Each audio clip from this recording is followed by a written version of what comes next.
Hello, everybody. Welcome back to Every Day is Friday, the show where we dive into the stories and experiences from people from all walks of life. Today, we have Ben Brown with us. He's a comedian with a powerful story. He has a truly unique background. Ben grew up on a polygamous compound before escaping into the world beyond. We're going to dive into his journey and what he has learned along the way. Ben, welcome to the show. Hey, Matthew, thanks for having me on. I'm excited to chat with you. No, it's my pleasure. Now, for the listeners who may not be familiar with your line of work yet, could you give us a quick rundown of who you are, what you do, and why you do it? Yeah, so I'm a stand-up comedian and producer. I've been in the stand-up game for about 4 years now. And I recently, like in the last year, I recently switched into producing my own show. I produced a show called Comedy Rumble that is currently in Salt Lake and Las Vegas, and I'm bringing it to Atlantic City in May. That's going to be our third city. And I think the reason that I do that is, well, there are a couple of reasons. One is I grew up, I'm one of 15 or one of 16 kids. And so one reason is that I need attention. And stand-up comedy is a great way to get attention. And but a deeper reason than that, I think, is that I really believe in the power of humor and laughter to make light of the darkness. And I think that there's a lot of darkness in our world right now that needs to be made light of.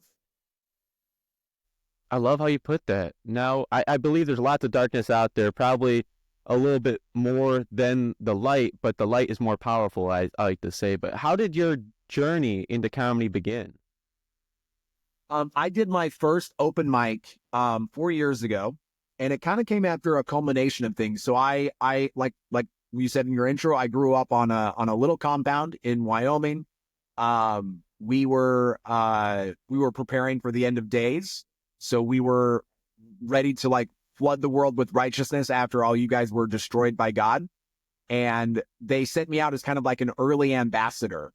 And when they sent me out, I fell absolutely in love with you guys, with the world.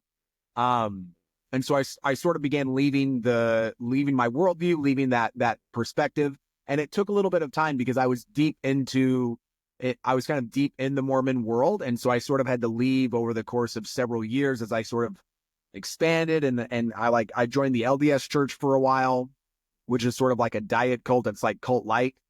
And after I'd done that, or after I'd like fully left the Mormon worldview, this was about in 2015 or 16, I realized that I was pretty damaged from I'd experienced a lot of childhood trauma. Obviously, my mind had been kind of fucked by this Mormon ideology that was very hateful and very not true, just like steeped in fantasy and magical thinking.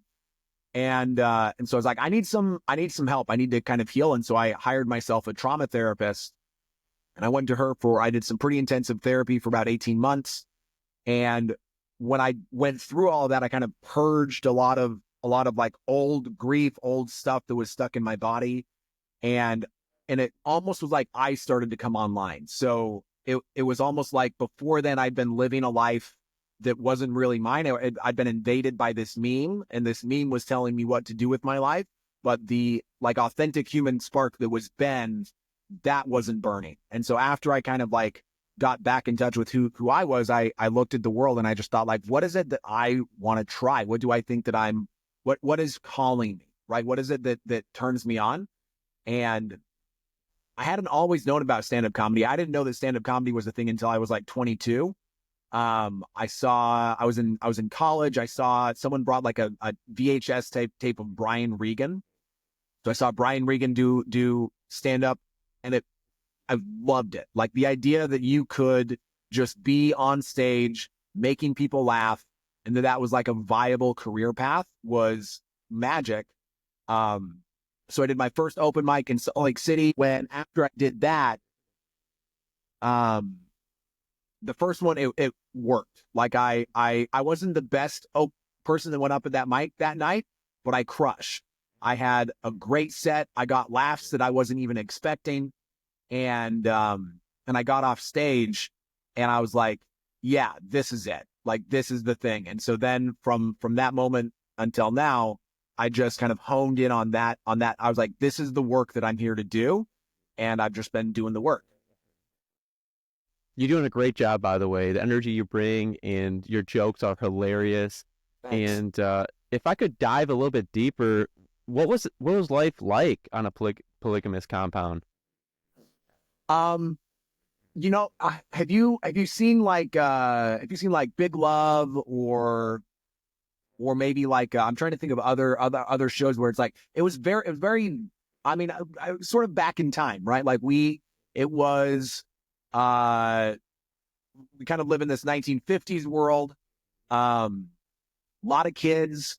I didn't go to elementary school. I worked in a bakery instead. So I learned later that's called labor trafficking, and it's illegal. But we were undocumented, so we were kind of like undocumented white people in America. It was wild. There were like I had 3 moms. There was kind of like a little just community of people. It was like my grandpa and his wives and my dad and his wives, and then like different aunts and uncles who would kind of move in and out. And, in some ways it wasn't that bad. Like in some ways we were like, I grew up when I was very little, I would play outside a lot. I was kind of very in touch with the earth. The adults weren't the best adults around, but also there were a lot of kids. And so you could hide pretty easily. Like it was not that difficult to get away from them. And so I had the kind of this very rich, imaginative playground to play in. Things got hard when I turned 8. When I turned 8 is when I started working in our bakery, and it kind of ramped up from there. So by the time I was like 12 or 13, I was working 14, 16-hour days. And that was really difficult. That took a toll on my body. That took a toll on my mind for sure. And I think that the most kind of fundamental thing that was maybe difficult or challenging about growing up in that world is that the orientation that I had towards the rest of the world was we are righteous and everyone else is wicked. And so we are better than, we are above, and we need to be afraid of, and either everyone else is either going to convert to our way of thinking or they're going to be destroyed by God. And even though I didn't have the language to describe it this way as a kid, what that felt like in my body was hate, right? That felt very hateful. We hate everyone who's not us. And we call that love, right? We think in our minds at the time, we think, oh, we love them because we're trying to gather them to this righteous path. And we don't realize that requiring other people to be just like you in order to be worthy of your love is hate. That's what hate is. And so coming out of that, it was difficult for sure, because it was like the whole world that I had been in was wrong. And so I lost all my bearings. I had no clue what was true, what wasn't true, anything like that. But in a lot of ways, it was also a really big relief, because it meant that I didn't have to hate people anymore. It meant that I didn't have to come into the world or into dynamics or into relationships with people from a perspective of, I know that I'm right and I'm judging you. Instead, I could come into the world from a place of curiosity. And curiosity is a much better way to approach difference than judgment, I think. Are you happy now? I'm super happy now. Yeah. Yeah. I'm doing, challenging but engaging work that matters to me. I get to go around and meet all kinds of different people. I get to do cool things and experience new places. So my ADHD is very happy. And then I get to feel like what I'm doing, not that it's going to change the whole world, but I'm very diligent in directly trying to change the world that I'm a part of, and to make the world better in the ways that I can. And that's really fulfilling. That really, like when I go to sleep at night, when I wake up, and that doesn't mean I don't feel bad sometimes. Like everybody feels bad sometimes. But when I feel bad, I can just remind myself that I just remember Oh, I'm living the life that I'm supposed to be living right now. And I enjoy it. It's fun. It's engaging. It's challenging. It's great. It's a great life. Now, when you were growing up on a polygamous compound, did you ever like question the lifestyle while you were there growing up, or did that just come later? Did you like see an airplane or something, or technology, or did someone tell you something, you know? Funny story about airplanes. So airplanes would sort of fly over sometimes, and sometimes there would be like chemtrails, and we were convinced that the chemtrails were the government poisoning us because the U.S. government, I don't know if you know this or not, but it exists predominantly to oppress polygamists. That's its main function. And so I remember one time there were a bunch of them in the sky. And so me and my grandparents, like we all knelt down together in a circle and we prayed for God to disperse the chemtrails. And he did. None of us died. So, point one for polygamous God. So it's difficult. It's difficult to challenge a worldview when you don't get access to other ways of thinking, right? So one of the ways that insular groups like this really control people is that they never let you see an alternative option. So media was like, I never watched movies really. There wasn't a lot of exposure to the outside world, and so it was difficult to have a moment where my reality would bump up against a different reality, which would create cognitive dissonance, which would then make you question. The first time I remember that happening, one of the doctrines that in addition to kind of being, not great with kids and like kind of living in a insane world, the Mormon polygamous world is super racist. I would go as far as to call them white supremacist. Where they believe that the only pure race are the white people and that all of the brown people are cursed in some way. And I remember being taught that. And I remember especially hearing my dad talk to other people about that and feeling in my body this really profound feeling of shame. And what I recognize that as now is just that I don't think humans are wired to hate. I don't think kids are wired to hate. And I think that was really the first moment where in my body, it didn't feel good, right? What I was being taught didn't feel good, but I didn't have any of the tools to really understand what that meant. And furthermore, in that worldview, you were taught that your body is bad, right? So these feelings that you have, Satan, that could be Satan, right? Satan could be coming and trying to influence you to do bad things. And so you're taught to sort of dissociate and distrust and turn off those sort of natural soft feelings of your body in favor of the truth, which is that only white people are good. And, that was ultimately that was the thread that kind of led me out, because when I was about 18, my parents decided that they wanted a lawyer in their family, like the mafia. And so they were like, this guy, he reads, we should send him to college. So I went out to college. I started interacting with people who were different from me. While I was at college, I had the opportunity to go to Uganda in Africa for like a 90-day service trip. And so I was the only white person. I was surrounded by black people, and they were just like me. Like there was no difference. If anything, they were better than me because they weren't walking around with an idea in their heads that their skin color made them superior to other people. And I think that was the first big crack. And then I was like, I need to be able to, that I recognized as good, right? That all humans are fundamentally the same. That felt to like truth to me. And so then I started to reorient my life around that idea. And once you do that, it's only a matter of time before you're like, actually, all of this is bullshit. Joseph Smith really didn't read golden plates with a rock in his hat. That's a silly story. Yeah, I mean, every culture has its own like tendencies and traits, stuff like that. I mean, what were some like the rules or beliefs you had to follow growing up in a polygamous compound?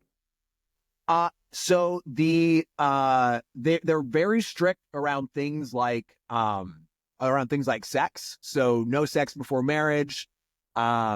no kissing before marriage. You weren't really even supposed to have any kind of like romantic dynamic with someone until after you were married. So basically the prophet would reveal to you, or you would receive revelation, then confirm it with the prophet about who you were supposed to marry. And if you did any kind of fooling around with yourself or with anybody before then, you weren't allowed to. That was bad. No masturbating. That's really wicked, which I think is kind of a silly belief, because if God didn't want me to masturbate, why did he make my arms this long?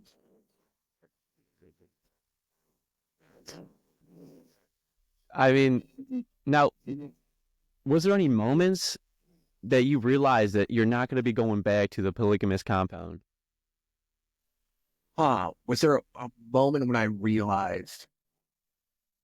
I think there were definitely times in Uganda where I realized that I was sort of on a different track, for sure. I remember the first time that I went back, because I grew up in Wyoming, which is like the bitter cold north. And so the first time that I went back for Christmas, after I'd left, it was so fucking cold. And I remember thinking, yeah, I'm not coming back. This is it. This is it for me. But it was more, it wasn't so much that there was like one big moment. It was like a series of small awakenings, just a slowly wider world. So it was like, I'd have one realization, and then that would open my world up a little bit. And then I'd have another, and then that would open me up a little bit. And so I was like slowly kind of expanding out. I mean, after growing up on a polygamous compound, what was your like first impression of the outside world after leaving? There were a lot of elbows and knees, lots of exposed flesh. That was exciting. The world out here is just a lot more abundant. So there was a lot more, I mean, the hot water never run out. The electricity is pretty solid. There was just an abundance of people and things and experiences that I found I found sometimes overwhelming, but also really exciting, because the world there wasn't a lot to do, right? It was a fairly boring world, especially if you are a curious person. Yeah, that must have been like such a culture shock. Yeah, I mean, and it's been sort of softened, right? Because again, I sort of moved out in phases, right? So I don't know how familiar you are with the Mormon world, but Mormonism is sort of the dominant culture in like most of Utah, parts of Nevada, Arizona, Idaho, Montana, Wyoming. And so I left kind of this really, really insular Mormon polygamist world. And then I left that into this broader Mormon world. And so it wasn't like I went into a totally different place. I went into like a slightly more expansive, like most people would think of Utah not as like a liberal place, but to me it was, right? I went to Utah and I was like, oh my God, I can't believe how liberal this place is. And so it's been just sort of gradual expansions, right? So the culture shock has been, I would characterize it more as culture delight. It's not that I'm shocked by what's going on. It's more that I'm like, oh, I didn't know you could do that. I didn't know that was a way you could live or express or be. And so it's just been really fun to discover. Now, has anyone from your past ever reach out to you after seeing your comedy? It kind of varies. So I have a lot of cousins. I stopped counting my cousins at 85, and that was 15 years ago. So I truly have no idea how many cousins I have, but a lot of my cousins have also left. And so a lot of them I'm actually staying at one of my cousins' houses right now in Vegas. A lot of them have been to see my comedy. They really enjoy it. Most of my immediate family is still very, very Orthodox. So like my dad, my moms, my siblings, I don't think most of them have really I don't have a super tight relationship with most of them. And that's partially just by choice. When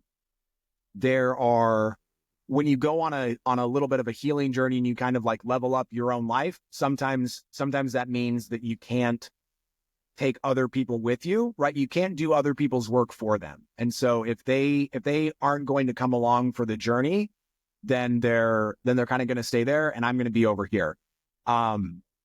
Which has been kind of lonely for sure. Like that, in a lot of ways, it's leaving your tribe behind. But I've also been really blessed and fortunate to find a new tribe out here. Like I have a lot of really fantastic and lovely friends who have sort of stepped in and sort of filled that role for me. And so it's sort of family by choice, which is, I think, the best kind of family. Now, did your comedy help you process your past on a polygamous compound? Yeah. I mean, it helps me. It helps me do a couple of things, right? It helps me figure out what parts are funny and which parts I need to talk to my therapist about. So that's helpful. If I say something on stage and nobody laughs, that's straight to therapy, right? We're going to go work that out until it's funny. But what it's also really done that I've been the most grateful for is it's given me an opportunity to sort of integrate my past into my present. So I've sort of been able to take the full scope of because I was raised to be essentially a prophet, right? I was raised essentially to come out into this world and to testify loudly to all of you wicked heathens about how sinful you are, so that you would repent and come to the true Jesus, which is polygamous Jesus. And I'm not doing that, obviously, but I am sort of doing that. You know, like it's like that energy of I'm on stage. There are still things that I advocate for that I believe in strongly. And so it's not so much that it's helped me process so much. I think most of that I've done either with friends or in therapy, because I don't want to try. I'm not one of these comics who thinks that stage is therapy. Therapy's therapy. Go get therapy. You can do actual therapy, and then you'll be funnier. But what it's actually let me do is it's let me take all of who I was. So I've not had to reject any part of my past or any part of who I was. I've been able to sort of take all of that energy and power and all of those neurons that are in my brain. I've said, that's who I am. That's who I was made to be. I own that. That's mine.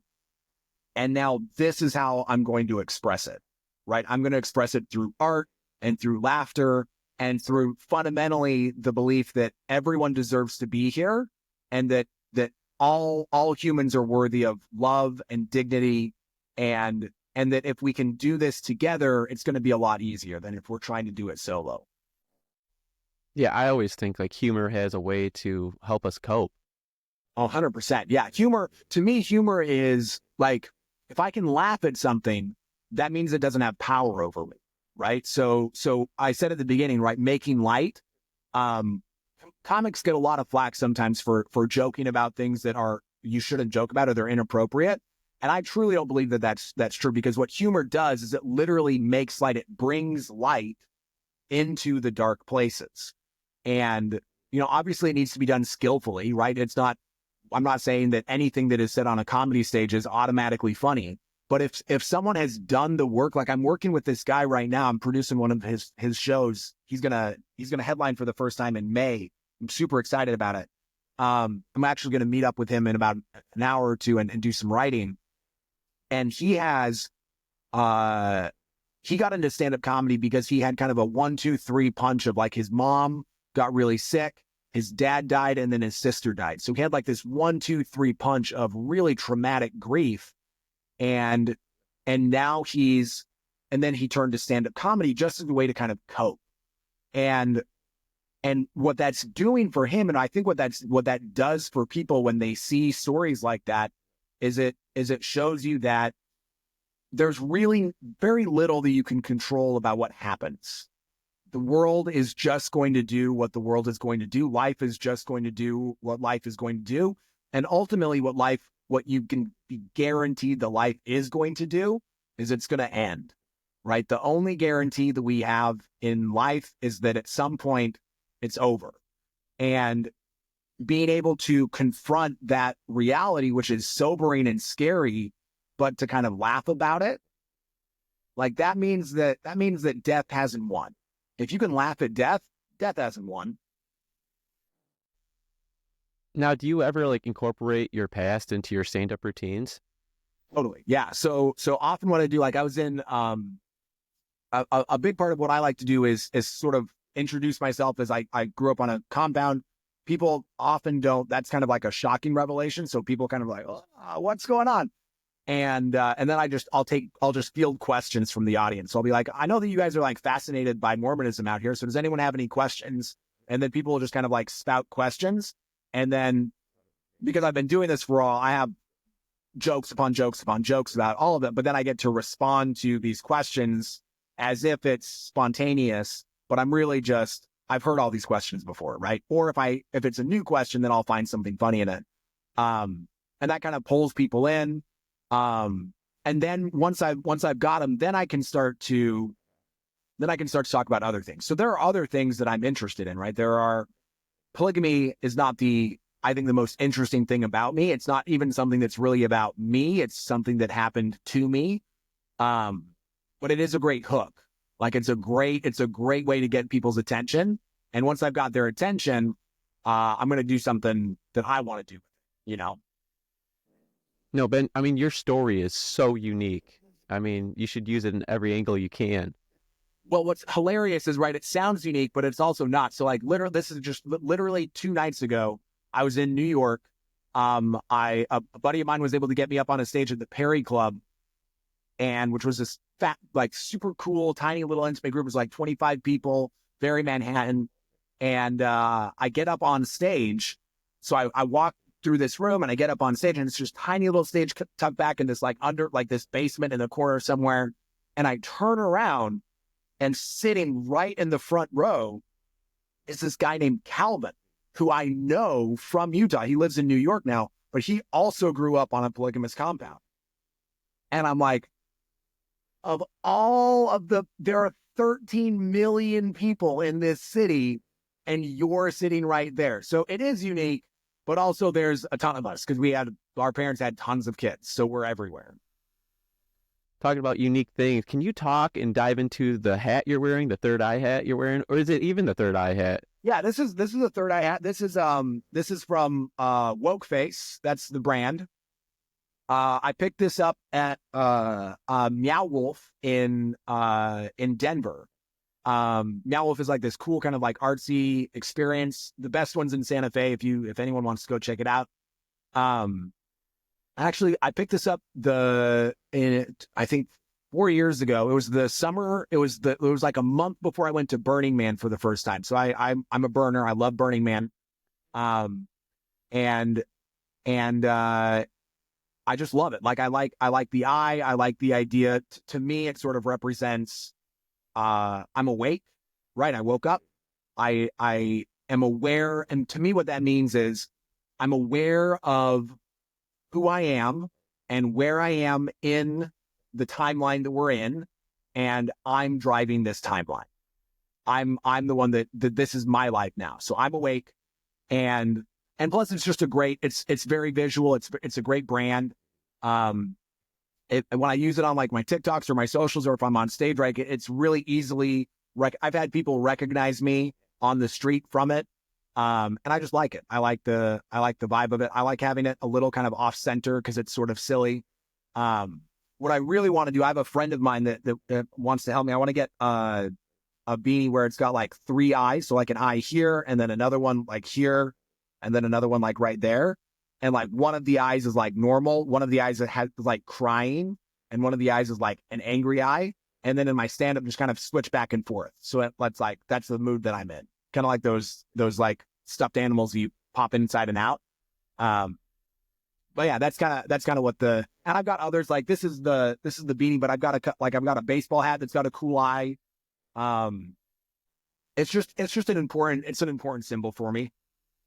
No, it's very unique, and I actually really do enjoy it. It kind of like makes you a little bit different than the crowd.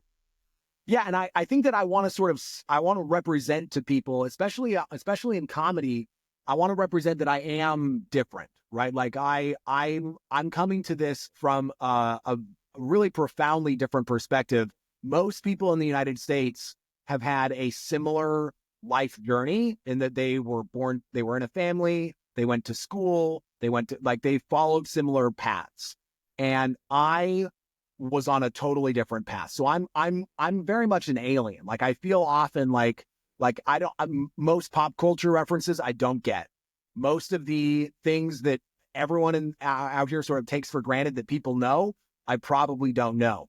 And so I have sort of a fresh perspective on things. And I want to be able to really let people know quickly that that's the case, because that's going to allow comedy, especially stand-up comedy, is observational, right? It's all about your unique perspective. And so I like being able to sort of say, hey guys, you're about to hear something a little bit different. So adjust, be ready for that.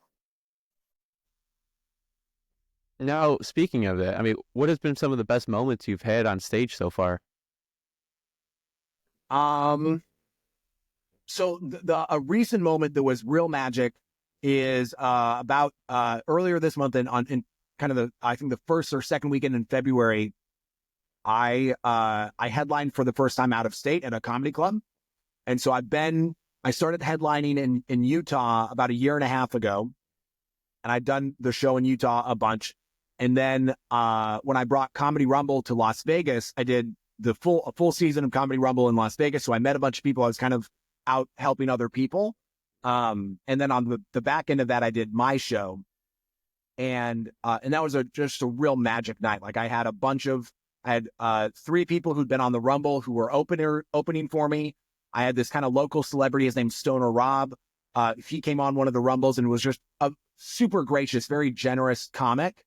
And I asked him if he wanted to open for me, and he was game. And so all of them went up, and the crowd was just like, they were perfectly primed for me.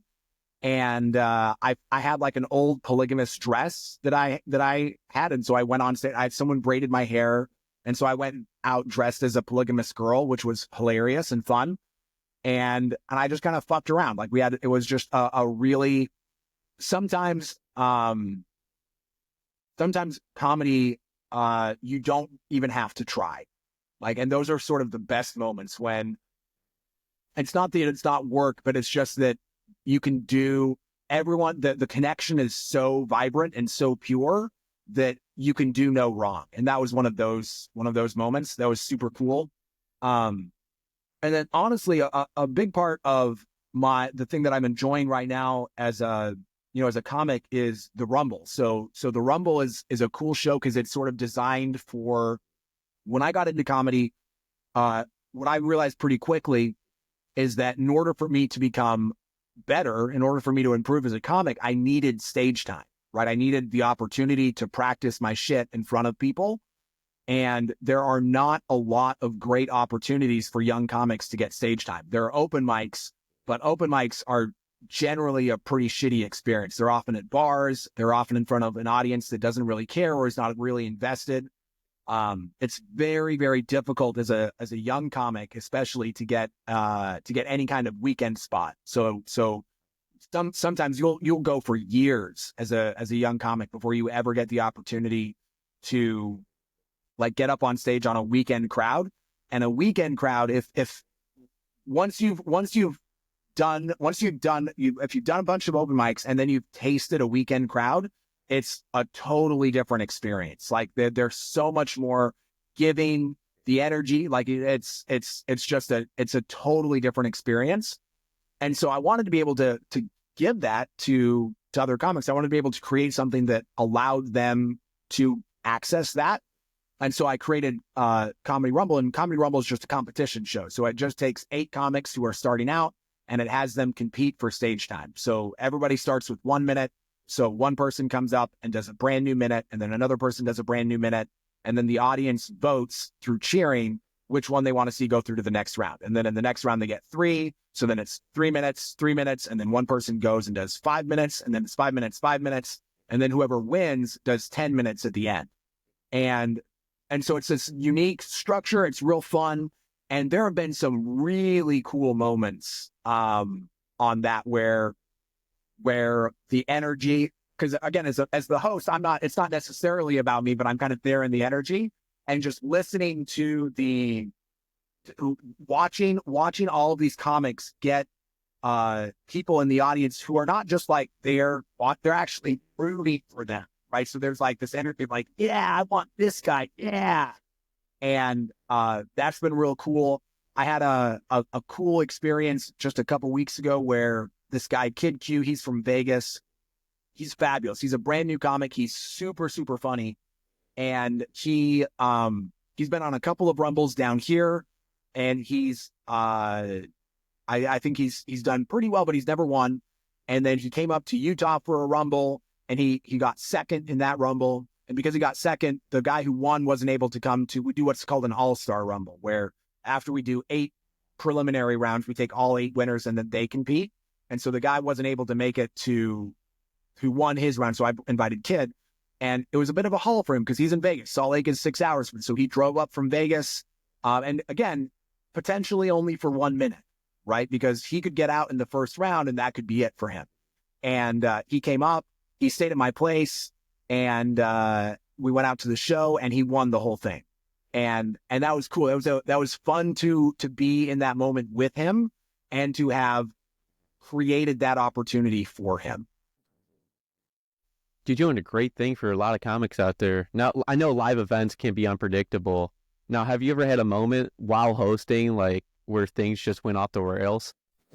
Yeah, I mean, nothing ever goes off the rails. So I learned something from a mentor of mine, Jimmy Carr. And I say mentor, and what I really mean is I've listened to him on some podcasts. He doesn't know that I exist, but I've claimed him as my mentor. And he said something in one of his interviews where people were asking him about heckling, how he deals with hecklers. And he said, everything that happens is in service of the show. And that, I think that's just an orientation, right? And what that sort of triggered for me is like, okay, nothing bad is ever going to happen. Whatever happens in a show is what's supposed to happen. And so if I welcome it in, then it can kind of become part of the show. One of my favorite things that kind of went off the rails and was a little wild is in like our 3rd or 4th Rumble in Vegas. This was actually with Kid. It was the weekend after the election, right? So it was the weekend after the election. The whole country's supercharged. There was all this stuff. And at one point the competition came down to Kid, who's a black comic, and a guy named Jason, who's a white comic. And it was neck and neck. And so not only had Donald Trump, who's white, just beaten Kamala Harris, who's black. And I don't want to get into the politics there, but like there's some energy in a white person beating a black woman for president in America. There's some energy there, right? And then like 2 days later, Jake Paul beat the shit out of a 60-year-old Mike Tyson, which again is kind of like, oh, there's some weird energy there. And and then here we are, and we got Jason, we got Kid, and it's a tie. Like the cheers are exactly the same. And so I'm like, okay, well, we're going to have to flip a coin. So I'm like, does anyone have a coin? So somebody hands me a quarter, and Kid is like, no, we can't use that quarter. It's George Washington. He's racist. And I'm like, that's fair, but also we don't have a, so we flip it. Kid loses the coin toss. And so we're like, oh, it's this racist quarter. And so then I went to a thrift shop that's owned by a friend named Mary, who's this lovely little old black woman in Salt Lake City. And she has this thrift shop called Lilies of the Field. So shout out to Lilies of the Field. If you're in Salt Lake, you should definitely check out Mary's shop. And I go to Mary and I'm like, yo, Mary, I have this problem. Like, look, this is the quarter. It's George Washington. He's a racist. I need to have a non-racist coin that I can flip for Comedy Rumbles. Can you help me out? And she's like, I got you. So I now have a Sacagawea dollar, which is neutral third party. And again, that's just like nothing bad happened, right? It could have, right? That could have gotten weird, right? That could have gotten real weird because there were white people and there were black people. And especially that week, that was a charged area. And especially in our culture, that can be a charged area sometimes. But Kid making that crack about George Washington, that was a joke. He was joking, but also it was kind of, and so we were able to sort of navigate that really potentially tricky space with humor, right? We were able to make jokes and kind of like, and now we've got this running gag, which is we've got a Sacagawea dollar. So that's funny, but it also, because it's funny, it sort of lets us get into this space of talking about things that are sensitive, like race in the United States. Now, talking about jokes, your NASA joke is so funny to me. I mean, what's the story behind it? So the story behind that is I went to South by Southwest in Austin maybe 2 years ago. And I South by Southwest is like a huge conference, right? It's like 2 weeks, tons of different panels, all sorts of different stuff. And one of the, I was looking at the schedule one day, and one of the sessions was named was called Sex in Space. And I was like, obviously I have to go to that. Like, that's going to be insane. And I went there, and it was like, there was an astronaut, a astrobiologist, someone in charge of like jet propulsion labs or something, and like a medical doctor. And then I tell people there was also a porn star, but there wasn't, but there should have been. There should have been a porn star. And they were talking about it turns out that it's a real engineering problem, right? Like if humans are going to become a interstellar species, we got to figure out how to have sex in space, because zero gravity changes things, right? Like, you can't, like, if every action equal opposite reaction, thrusting is going to be really difficult. If every time you thrust, the person is on the other side of the room. Also, we don't even know for sure that like the sperm are also going to be weightless. So it's like, can the swimmers swim if they're floating? If the swimmers are floaters, does that work? So they're trying to solve this. There's actually research being done. One of the guys who was there, he was working on a project to try to do the first artificially inseminated IVF procedure in space. They built like a whole thing, and the whole point of it was to see if you could get a sperm to swim to an egg in zero gravity. I don't know if they were able to do that or not.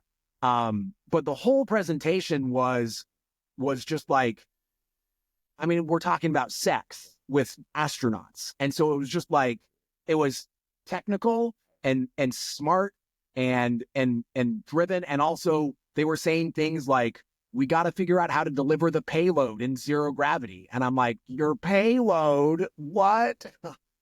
And so I went up and I chatted with a bunch of them afterwards. I was like, this is super fucking funny, you guys. Like, obviously I can't believe nobody is talking about space sex.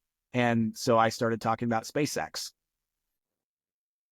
I mean, I love I'm not going to ruin the joke for anyone out there, but I love how it finishes. And sometimes the best jokes come from like the unexpected places. And this one really stands out.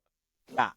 Yeah. And it's, that's to me, that's an example too of like, as I've grown as a comic, right? I like to use the polygamy thing as a hook. It's fun to kind of it's definitely gets people's attention, but I want to talk about other things like sex and space.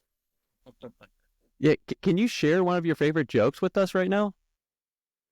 My favorite joke that I've ever, and I don't know that this is kosher right now because he got canceled a little bit, but this was years ago. I saw Louis C.K. on Conan O'Brien, and he had this line where he said, everything's amazing and nobody's happy. He's like, people complain about flights. Like, my flight was delayed. He's like, you get to go to New York to LA in 5 hours. That used to take 10 years. He's like, people are complaining. You're sitting on a chair in the sky. Right. And that's people should definitely check out that clip. It's super, super funny.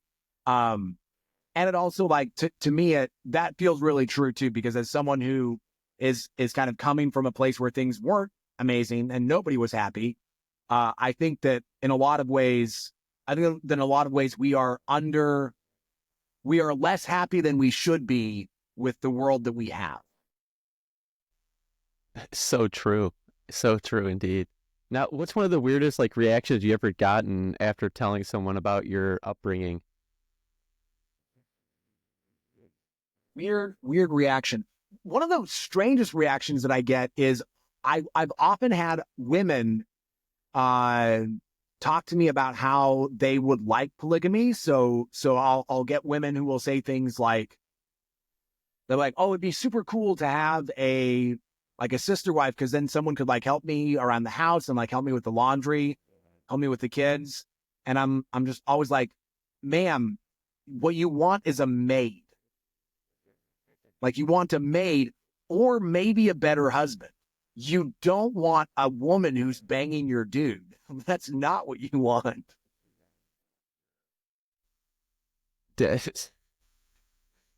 Now, do you think your unique like upbringing gives you an edge in comedy?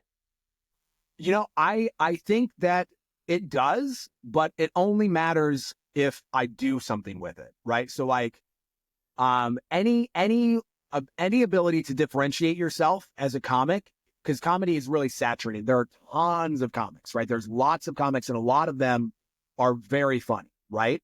And so I don't think that it solves the problem. I don't think it's a permanent, like, it's not just that is all I need. But it definitely gives me a unique lane, right? People can, like last night, or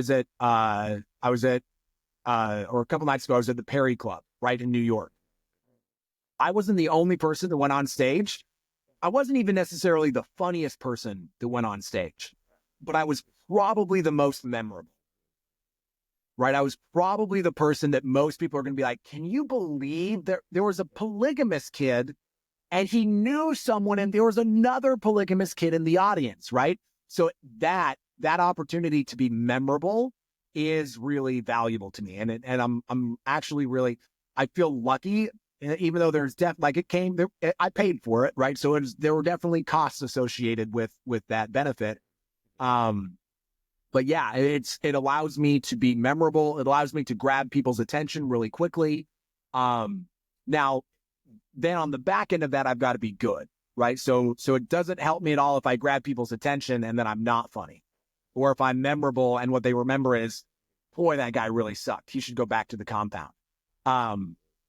So like anything, right? What I've learned is there's no magic solution for anything, right? The solution to being successful, I think, is equal parts, kind of luck, which is like and luck to me, I would define as the unique opportunities that you have as your unique person, right? So for me, it's lucky that I grew up polygamous, because that gives me an interesting and memorable edge, right? So it's equal parts that, and then consistent, hard work and dedication, right? Doing the thing, repeatedly doing the thing, so that, because you got to have both of those, right? You got to be able to be able to meet that moment. And if all you're relying on is, oh, I'm lucky, I'm charismatic, I've got this kind of unique little edge, then you're going to grab the attention. But once you get the attention, it's going to be underwhelming, right? And you don't want to be underwhelming to people. You want to be overwhelming. So you got to have both. You got to be able to say, I've got this unique flavor that's me, and that's going to grab people's attention. And then also, I'm putting in the stage time, I'm writing, I'm thinking, like I'm doing the things that will allow those two things to meet. And then when they meet, it works. You're doing a great job. And now, growing up being polygamous, if your younger self could see you now, what do you think he would say? I actually think that my younger self would be really excited. I think he'd be really excited that this is the life that he gets to live. Because there was, I don't know that I didn't have the language to describe it when I was him, but he never felt at home in that world.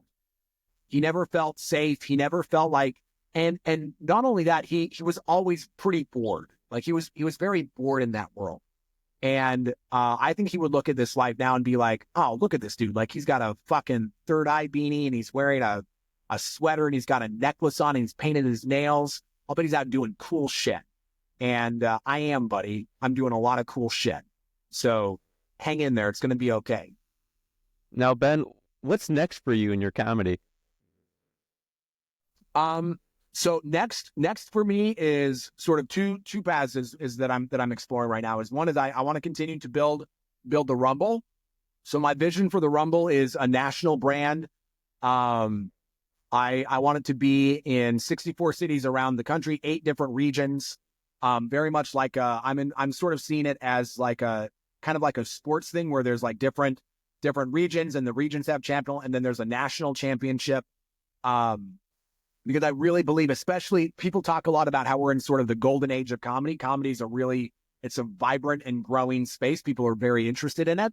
And I think that it is really important that we create institutions that help nurture talent, right? Because comedy it can be real isolating sometimes. It can be real lonely. And a lot of the people who get into comedy, for whatever reason, have some level of mental illness. And so it's dangerous. I think it's dangerous sometimes for them to be alone. And so I have a vision of a national brand and an organization that is community based, that is welcoming, that brings people in, and that the only requirement is that you abide by the values that we have, and that our values are real simple. We're not trying to convert you to Mormonism. We just want you to be a good person. And so that's one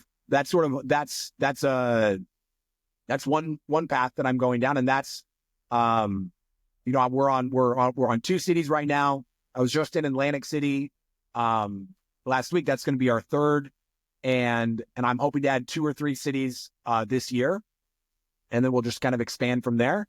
And then I want to do my thing as well. Like I'm also a comic who has a story to tell.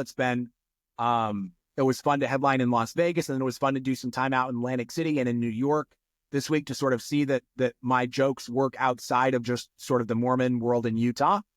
And so more of that, kind of just continuing to grow. And I think those 2 things actually work hand in hand really well, right? Because going to a city and establishing a Rumble scene there, that allows me to be seen. That allows me to kind of like network in the community. It allows me to create something that's good for a lot of people.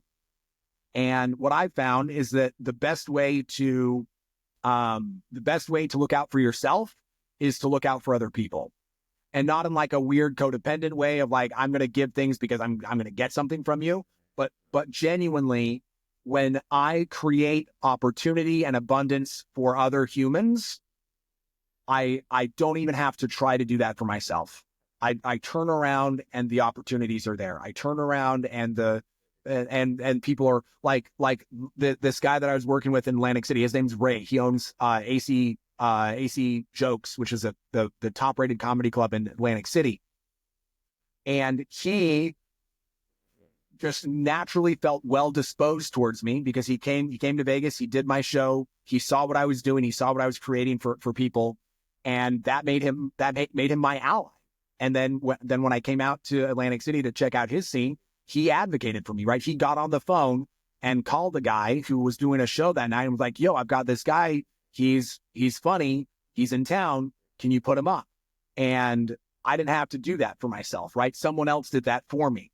And the reason that someone else did that for me is that I'm out doing things for other people. And there's something really magical about humans. I think we've forgotten this in the United States because we are so focused on profit and capital, right? We're so focused on what can I get out of this. And if you come at relationships or business or any kind of human thing with the perspective of what can I get out of this, and that's your first question, you are the energy's off. The way to do it is to come to a situation and to come from a place of abundance and to say, I have everything that I need. The universe always provides me with what I need and with what I want. So in this new space, what can I give? What do I have? What's the best gift that I can give? And if you do that, if you're in this constant state of from your abundance, giving the best gifts you possibly can, that creates this energetic current that just kind of runs around. And then when you need something, you turn around and you're like, oh, here it is. It's right here.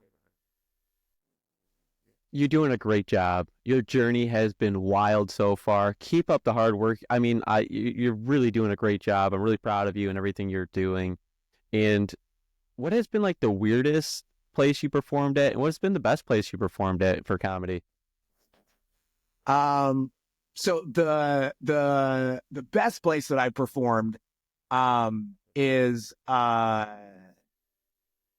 the best place I performed is at Burning Man. So I've been out to Burning Man 3 times. There was 2 years ago, they opened up a comedy club there, and I just like popped in to see it.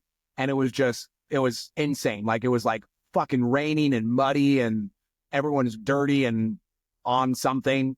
And so it was just like this wild, eclectic, hilarious space. And it was just fun to be, to perform there. The weirdest spot that I performed. I mean, I have, here it is. So the weirdest place I performed, was actually at a birthday party. So I got booked early on when I first started doing comedy. I committed to myself, especially because I knew that stage time was important. I was like, I will take any stage time that's offered to me. It doesn't matter how weird it is. It doesn't matter how few people are there. If I get an opportunity to be on stage, I will say yes to it. And so this after my first Burning Man, I was driving back and I'm covered in like dirt. Cause like the last day of Burning Man, I went crazy. I like rolled around in the dirt. I sat naked next to the ashes of the temple and was like doing tarot readings. I was actually wearing this hat. I was like only this hat and like just like fucking biblical profiting. Great time. Highly recommended. Super silly. And then I'm driving home and I'm still like, I haven't showered or anything. I'm just like caked in like dirt and sweat and grime. And I got a phone call from my buddy Mark. And Mark's like, hey, I've got maybe a gig for you. There's a birthday party. It's tonight. Can you make it? And I'm like, well, I'm literally driving back from Earth, but I'll be there it's like at 7:00 and that's when I'm going to arrive. So sure, give me the guy's contact. So I call this guy. His name's Chris. So I call Chris and I'm like, hey, I'm coming. I'm going to be arriving straight from Burning Man. So I hope that's chill. And he's like, yeah, it'll be great. It's my friend's birthday party. Her name's Becca. We thought it would be really fun. Me and my buddy, we thought it'd be really fun if you came and roasted her. And I'm like, cool, that sounds great. I'm going to crash the birthday party. I'm going to roast birthday girl. Sounds fun. I drive up. I put on my only clean shirt, which is a super tight V-neck, white V-neck. I go up, I knock on the door, and this lovely older gentleman answers the door. He's got a mustache. He's bald. His name's Bob, obviously. And I'm like, hey, Bob, I'm your entertainment for tonight. I'm a comedian. And he's like, huh? What are you talking about? And I'm like, you don't know that a comic's coming? And this is the dad. This is the dad of the birthday girl and birthday woman. It was, I want to be clear, it was not a child. And so I'm like, can I talk to whoever's in charge? And so he introduces me to his daughter, her sister, who's in charge of this party, and she has no idea who I am. And I'm like, sick. I need to talk to Chris ASAP. And so we find Chris. Chris comes up to me. He's the guy that hired me. And he's like, dude, sweet. I'm so glad you're here. Nobody knows you're coming. And here's the birthday girl. You're going to make fun of her. And I turn around and coming and rolling out of the hallway is a girl who's paralyzed from the neck down. She's in a wheelchair and she's driving with a little joystick. She's got a trach and everything. Her name's Becca.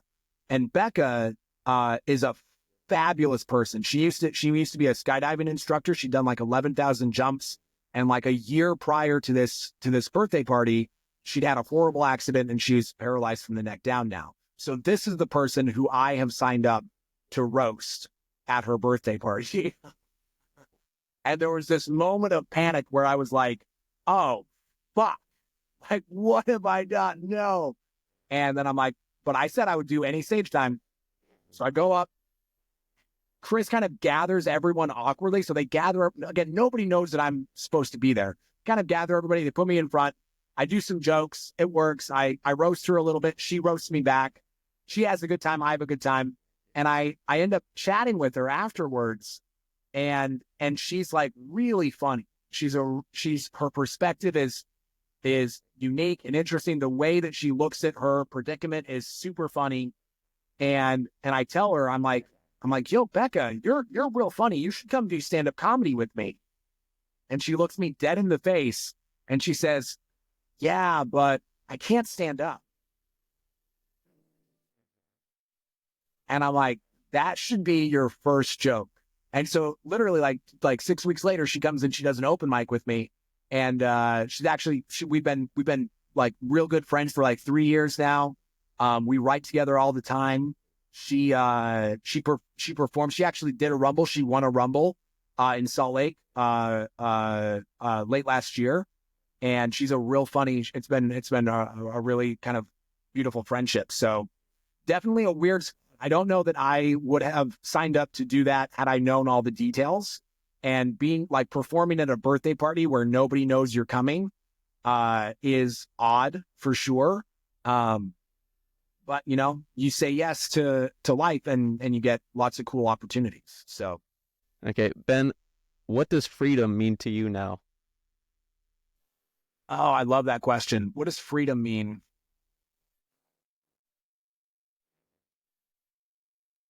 I think that freedom is about the ability and the capacity to make choices. So what I mean by that is freedom is like freedom needs two things, right? It needs a lack of external forces coming in and telling you that you can't do things. And it also needs something coming from within you, which is power, right? It's the ability to make choices, to take action, to do things.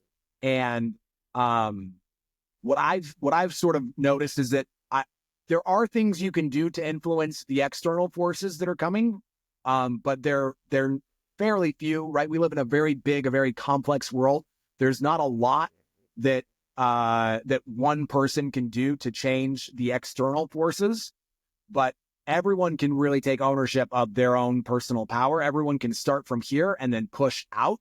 And I think that you need both in order to really be free, because you can have all the permission in the world to do things, but no capacity to actually do things, and you're not free, right? If you're not able to actually make choices and take action and have, so I think there's an element of freedom that involves discipline, right? You have to be able to be disciplined to, you know, I'm able to have a certain degree of freedom to travel around and to do comedy.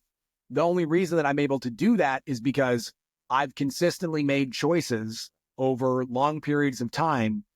Sometimes when I didn't want to sometimes I didn't feel like doing those things, to develop my stand-up ability so that now I have now I'm able to do it, right? Like going back to that example of getting put up at the Perry Club a couple nights ago, right? Like the permission, right? The being able to get the opportunity is permission, right? That's someone external that's saying, yes, you can do this. But if I don't have the power to step into that space and to do well, then I'm not going to get that opportunity again, right? And so you have to be able to have both in order to really be free, I think. No, after everything you've been through, I'm sure like freedom has a deep meaning for you. Yeah. Yeah, for sure. I think that like freedom for me is really important. And I also think that I just really believe in, I really believe in the power of freedom for other people, because I think that I really believe that humans are fundamentally, we're good creatures. Our natural human expression is good and divine and pure. And we don't really need a lot of people telling us what to do. What we need is systems and people that empower us to take the actions that we want to take. Because if you let people kind of do whatever they want to do, generally what they do is some pretty cool shit. Now, what is like a myth about success you think people should stop believing? I think a myth about success that people should stop believing is that, and I don't know how many people believe this or not, but I don't know that this is really a myth so much as it is maybe just an assumption. But I think that people should stop believing that the way to be successful is to focus on you. That's not true. Humans create wealth and success and abundance through giving. It's through being involved in networks of generous giving that we create value. And so if you're out there like this myth, I guess the myth is like the bootstrap self-made man, right? That's horseshit. Nobody ever became a billionaire by themselves. And if that's your focus, then you're going to become you become like a black hole. You just become this dark, twisted, weird thing that buys $500 million yachts and gets made fun of by everyone who's like, why the fuck are you doing that? And the better way to live, I think, is to step into generosity and to step into a world of, I'm not doing this by myself. I'm just grateful. I think about this a lot, especially with comedy, because comedy can be very egotistical, right? Because you are the guy, right? I'm the guy. I'm on the stage. They gave me a microphone. I have hundreds, perhaps I have thousands of people who are all listening to what I have to say. I must be important. And that's not true. You're not important. This is something that we're doing together, right? If it's a beautiful thing that we're doing together, right? The fact that I get to get on stage and everyone gives me their attention and they're trusting me that I'm going to do something fun and clever with that attention, that's a gift. I'm not doing that by myself. They're giving me that. And so recognizing that I'm a part of this. I'm not the focal point of this. I'm not the thing that's making this happen. I'm not the most important part of this equation. I'm just a piece of it. I'm just the hub. I'm just the focal point, but everything else needs to be there. I need the audience even more than they need me. And so this is a thing that we're doing together collectively. And I think recognizing that, it keeps you safe. It keeps you, I think that the human mind, can be very susceptible to hubris, right? It can be very dangerous. It's really easy to crush and to do well and then to come off stage and be like, I'm the shit. I am the best. It's easy to feel that. And it's fine to feel that, right? That's not a bad thing to feel necessarily. But if you keep going down that path, I think you get twisted. I think it kind of fucks you up. It's tricky for the human psyche. The human psyche isn't meant to handle that. The human psyche is supposed to be in communion with other beings. And so I try to remind myself of that constantly. This is not about me. This is not about me. It might feel like it is sometimes. And ultimately I am, like, my primary responsibility is to this vessel, right? It is to this. I got to take care of myself, just like everyone has to take care of themselves. But I'm not doing this just because of me. It's not just about, I'm not the only character in this story. And if I were the only character in this story, it would be a pretty boring story. Now, if you could give one piece of advice to the listeners, what would it be? So one piece of advice, I would say, take 3 deep breaths.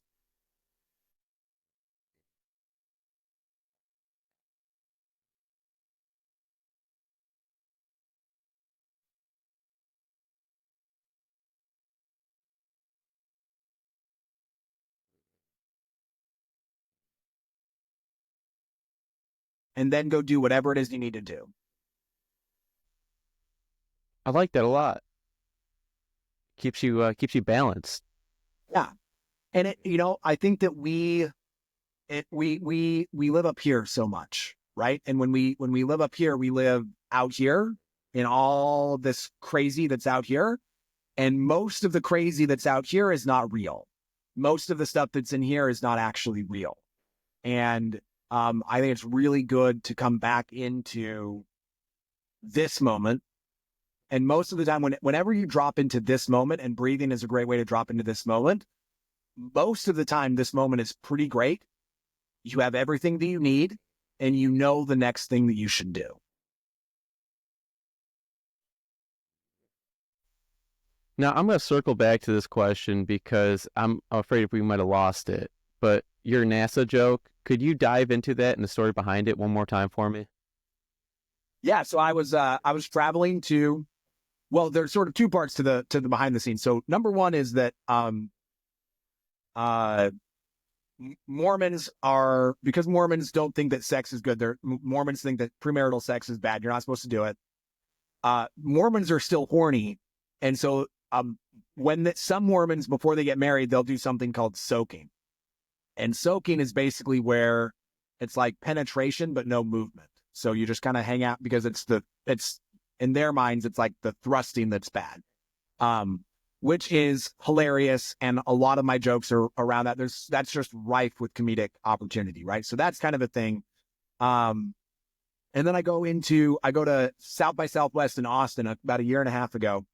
And I go to this panel it's called Sex in Space. And it's got an astronaut. It's got somebody from JPL. It's got a space doctor, like a medical doctor, but they're specialized in space. And then it's got like an engineer. And I think they should have included a porn star, but I wasn't in charge of the booking. But they're talking about, because it turns out that if humans are going to become an interplanetary species, right, if we're going to actually go to like spread our civilization to space, we have to figure out how to fuck in space, because number one, the mechanics are funky, right? Like in 0G, it's already hard to move one body in 0G.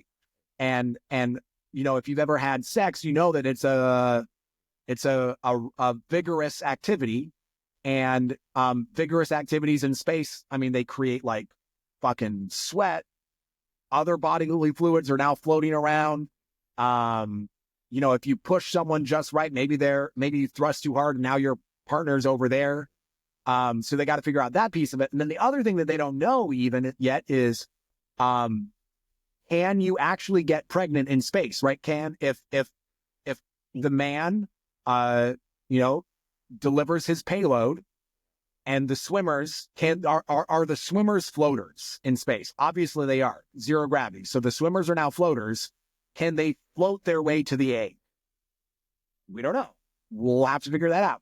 And so the whole panel was about questions like that. Like the JPL guy, he was actually he had actually started a company who, like, the next week they were sending up this multi-million-dollar contraption into space to try to do IVF, the first IVF thing in space, to just see, can we impregnate a fetus in space? Is that even possible? So there's all of these different questions. And so they're talking about this thing very scientifically, very formally, but then they're saying things like, we got to secure the payload, and, we got to deliver. There's like all these, they're just right there.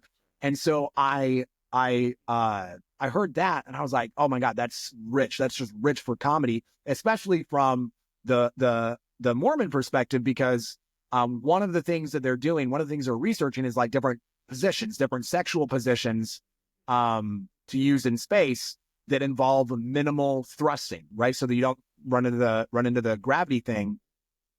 And so to me, that just seems like soaking. That is like Mormons are. We were prophetic. We've been beta testing space sex, and take that, everyone who wanted to make fun of us. Yeah, I mean, sometimes the best jokes come from like unexpected places like that. Yeah, and it's about like finding the connections, right? And again, that's something that, going back to an earlier conversation, like that's sort of the opportunity that I have from my unique perspective is I'm sort of uniquely, I know about soaking, I know about space, I can make those connections, right? And that's really what comedy is about finding your unique voice that can then let you make connections that nobody else can make. Now, Ben, where can people follow you and support your work? Everything will be in the description down below, but for the listeners. Yeah, if you want to follow me personally, I'm the Fresh King Benjamin, the Fresh King Benjamin. You got to put the in it or you won't find it. And that's on TikTok, YouTube, and Instagram. And if you want to follow the Comedy Rumble, you can follow Comedy Rumble. If you're in Salt Lake, you can follow Comedy Rumble SLC on Instagram or Comedy Rumble Las Vegas on Instagram for the Vegas one. I assume we'll have one soon for the Atlantic City one. And then there's also a YouTube channel that's just Comedy Rumble. So, and definitely check out if you enjoy the process of comedy, right? If you're a comedy fan who enjoys watching people, kind of behind the scenes, like trying to figure out how to make it work, the Rumble's a great thing to follow because it's all young working comics, people who are trying to make this thing go for them, and they're hungry, they're talented. And you really won't have an opportunity for a while, at least until some of these guys break out.